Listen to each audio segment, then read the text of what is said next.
What's up, guys? It's THUNDAxBEAR, and welcome back to the Bear Cave, the lightning striking teddy bear cave, y'all. Okay, today we're not going to be doing a gameplay video, or it's sort of semi-gameplay, but it's not me playing it, it's somebody else. And so, I wanted to start doing a analysis video, not as in I'll find a video on YouTube, a gameplay video on YouTube, and break it down bit by bit. What I really wanted to do was find my most anticipated game of the year and stick with it and just do like updates on it with anything that's new, whether it gets delayed, whether they add something new, whether there's a demo coming out. I want this game to be like one of my general focuses for my channel because I think it's really entertaining and I think this game is going to definitely be a classic hit. I'm not saying it will be definitely, but it's like a 90% chance that it will. It's looking very fantastic so far. And so the game that I'm referring to, if you can't tell by the thumbnail already, is Days Gone. This game is a horror-filled, action-packed, crazy, wild, fun ride. It's not like a Dead Rising mixed with a Sunset Overdrive. It's more down to earth. It's more like a Last of Us mixed with Resident Evil.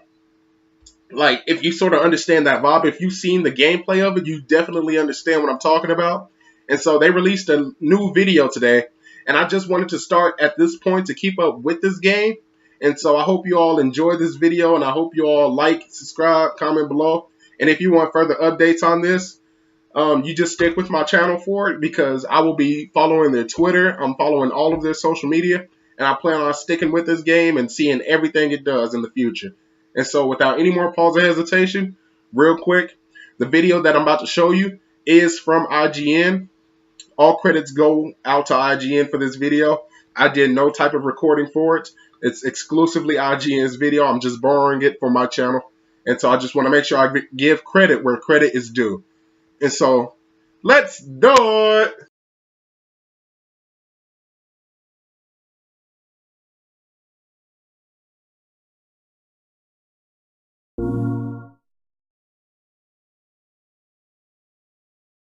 Hello, I'm John Garvin, the writer and director, and I'm here with Sam Whitwer. I play Deacon St. John in Days Gone. Yeah, and we're here to talk about the alternate path demo. So we did 2 demos for E3 this year.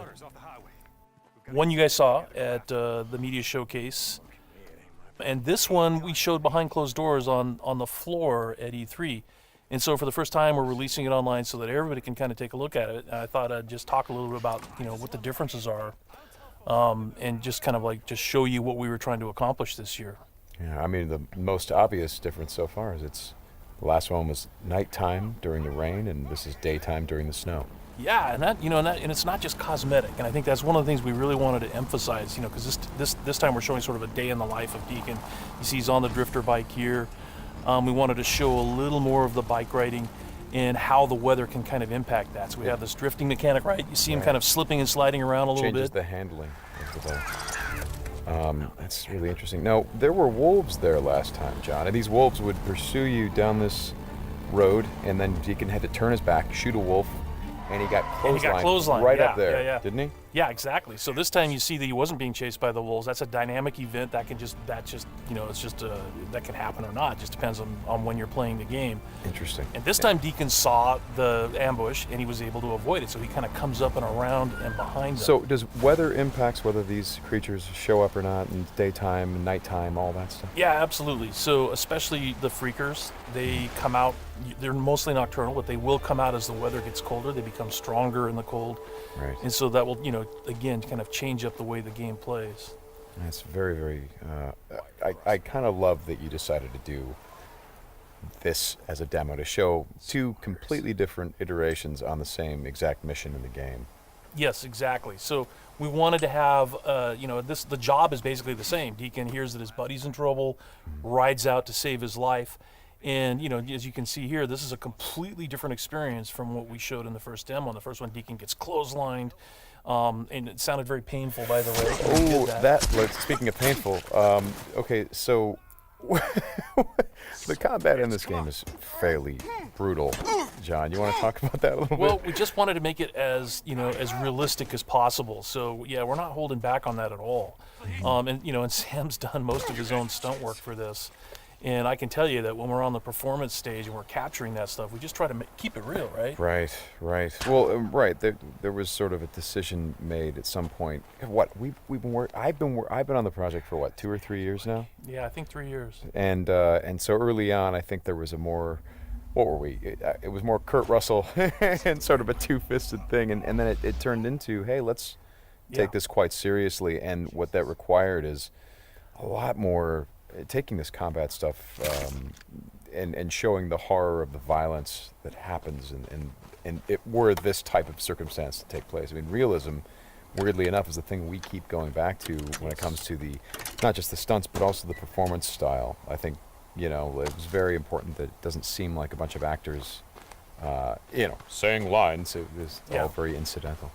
And we wanted the world to sort of reflect that as well. So you saw there that, Deacon broke into that emergency vehicle and found some supplies. So this is what we're calling our survival vision. So you saw that earlier when he was looking at Manny's bike on the ground.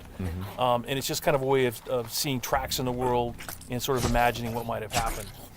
And here, I just wanted to point out that you're seeing in this part of the demo that there are freakers there. There weren't there before because it wasn't snowing. It was, and it was getting lighter out. It wasn't getting darker like it is. And so, it changes up the way you can play through the level. And what is this? So, we call this the meat wall. The meat wall. Yeah, and it's not just there, to make the guys who put them up to seem evil. They're there for a purpose because, again, freakers are living creatures. They eat. That's their primary thing. They want to eat. And so you hang these dead freakers up, and any freaker, rather than coming into their camp like you see here, they would actually stop and snack. Yeah, exactly. Yeah. And then the same thing with this freaker that they've hung upside down. There's a bear trap underneath it, and they use that because a freaker will come, be attracted to the meat, and then hit that trap. Interesting. Another thing you just saw, by the way, is that tin can. The tin can trap that you that's an alarm that the marauders will put up, and this is again some of the things that marauder camps just do. And you find these marauder camps throughout the world. You'll find traps like that, and then if you're careful and you're paying attention, you can avoid them. Because in the first demo, Deacon didn't avoid it, and he set off that alarm. Right. Now this is the same tactic that he used last time. Throws the rock to get someone to lure him over and have him step in the bear trap. But this one plays out a little bit differently than last time. One of the things that struck me, and we've talked about this obviously as we've shot, but there's an effort of the other marauders to get this guy to shut up, and he won't. Yeah, and so in the first demo, Deacon's heading on down the trail, and you can hear that happening behind him. Right. And this time we're showing what happened. So, he's watching everybody react to this poor guy trapped in in that bear trap, and she just is like, shut up, and then just loses it and shoots the guy. Right. And of course, in the meantime, Deacon, is crafting a Molotov and just takes them all out. Right. Oh boy, that's good. Ow. So again, it's like in the previous demo, Deacon would have gone off to the trail down to the right.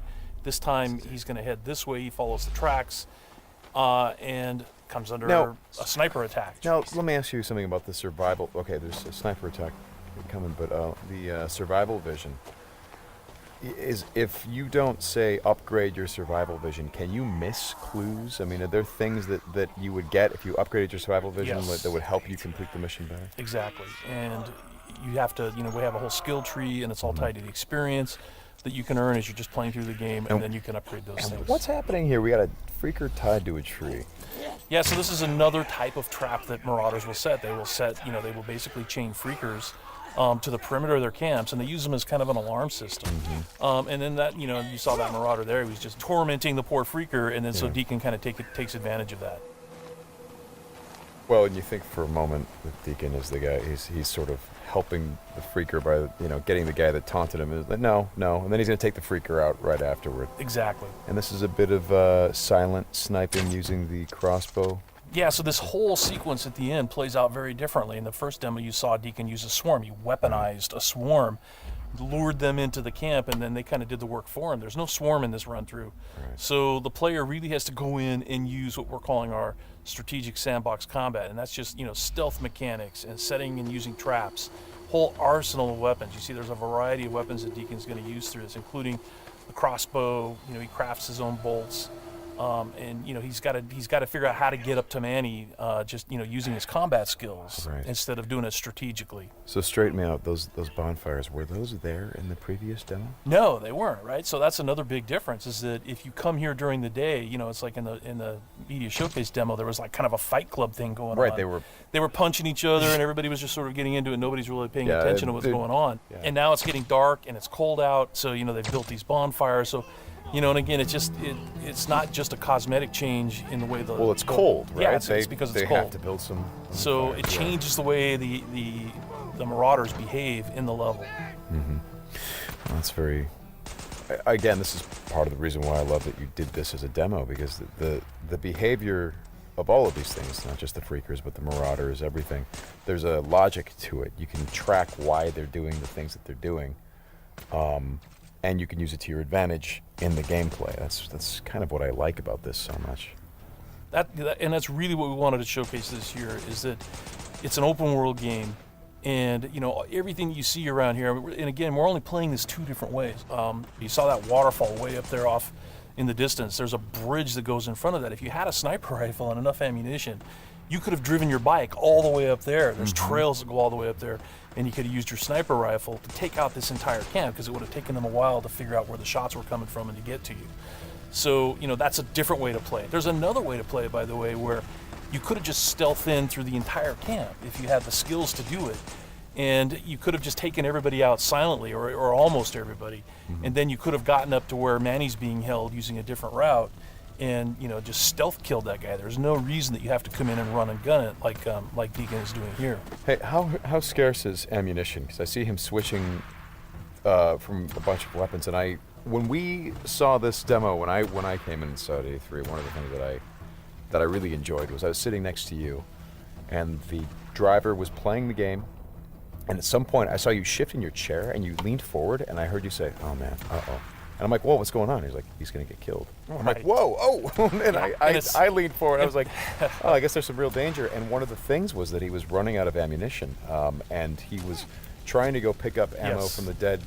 He was looking for Marauders, ammo, but he was under fire. So when we were at E3, we had a whole team with us, and everybody played it slightly differently. So it just shows you that it's not scripted at all. Yeah. And then this Rager Bear. Oh yeah, boy. The infected bear. The infected bear. That's that's not what you want to see. Well, we thought that would be a good way to end the demo, is to show that it's just one, for Deacon's life. It's just one darn thing after another. Right? You're going to save your buddy. You get clotheslined. You get attacked by wolves, or you think you're finally done. You rescued you've gone through all this stuff, and then suddenly, Rager Bear. Right. Well, as you said to me, it's not just about exploring an open world, as it is the open world coming after you, the open world seeking you out, trying to... Yeah, exactly. That's our tagline. In Days Gone, you don't have to go seeking out trouble. The world comes for you. Trouble's looking for you. All right, Sam, thanks a lot. Thanks, John. It's been fun. And I hope you guys enjoy the demo, and we'll talk more about it soon.